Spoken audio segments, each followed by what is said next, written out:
Hi everybody. Today we will talk about subjunctive. Subjunctive in English language, more than a grammatical rule, is a grammatical mood. So we use the subjunctive, for example, for explore conditional or imaginary situation. Subjunctive is used to express hypotheticals, wishes, suggestions, and orders. In this video, we will focusing on suggestions and orders. So let's take a look at the first example. In this example we have, I suggest that he study during the weekend because the grammar quiz is really hard. As we can notice, this is a suggestion.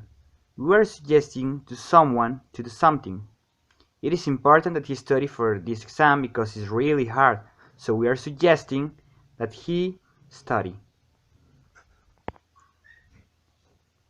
Something important in this type of subjunctive is the verb suggest.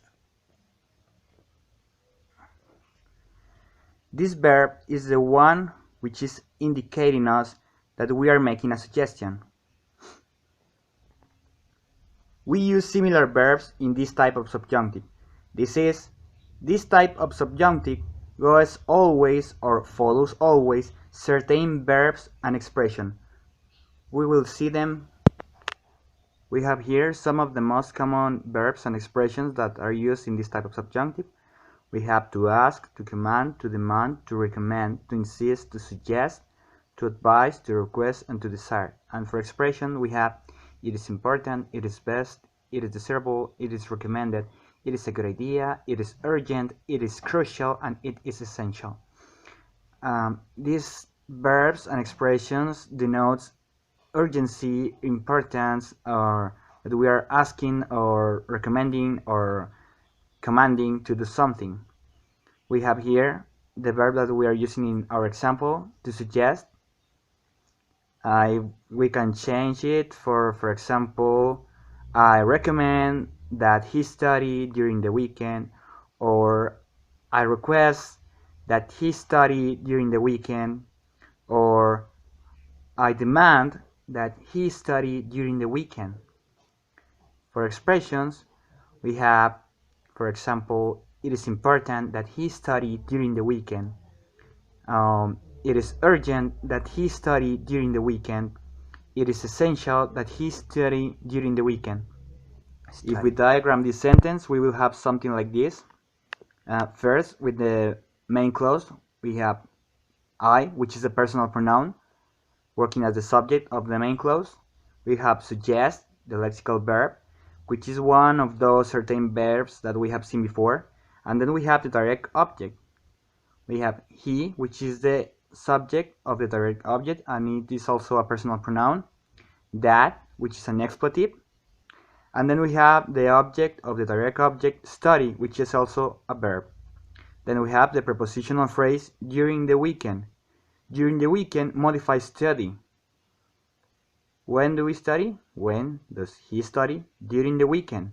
We have during, which is the preposition, weekend, that is the object of the preposition, and the, which is the definite article working as an adjective.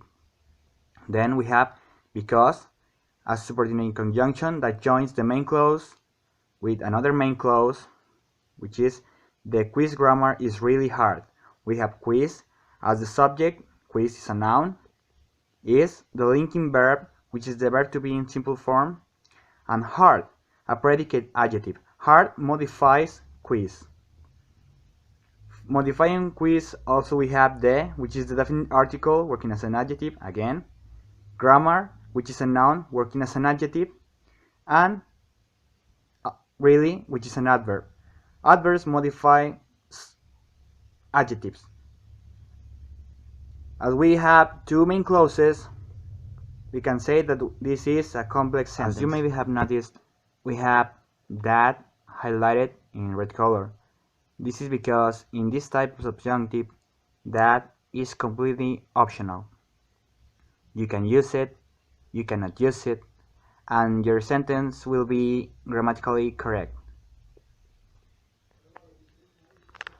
So we can say, I suggest that he study, or I suggest he study, it will be okay in both ways. Another thing to take into consideration is his study. This sounds weird because he is a personal pronoun in third person, but study is in simple form. This is it. Study. It is not conjugated with he. This is because, at least in this type of subjunctive, the verb, the action that we are suggesting to do, goes always in simple form, even in third person. So we can say, I suggest that he study, or I suggest that he read, or I suggest that he sleep, and it will be okay. It is grammatically correct. Why? Because grammar rules, at least in this type of subjunctive. But what if we want to say this in a negative way? We don't want that he studies. And the subjunctive has a rule that is similar to the conjugation one for the negative form. And this is, to make it negative, you just add not.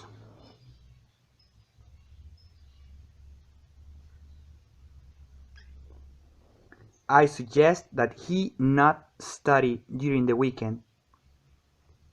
This might sound weird again, as the conjugation does, but it is okay. We use not instead of don't. We say, I suggest that he not, no, I suggest that he don't study. Sounds weird, that's right, but it is grammatically correct. Why? Because, again, grammar rules. So we say, I suggest that he not study, I suggest that he not read, I suggest that he don't sleep. In summary, we have 4 things to take into consideration in this type of subjunctive. The first one is this type of subjunctive goes always with certain verbs or expressions. The second one, that is completely optional and it will be okay in both ways. The third one, the verb of the direct object goes always in simple form, even in third person. He study, he sleep, he read. And the last one, to make a negative subjunctive suggestion, we use not instead of don't. So thank you for watching. I hope this will be helpful for you, and thank you.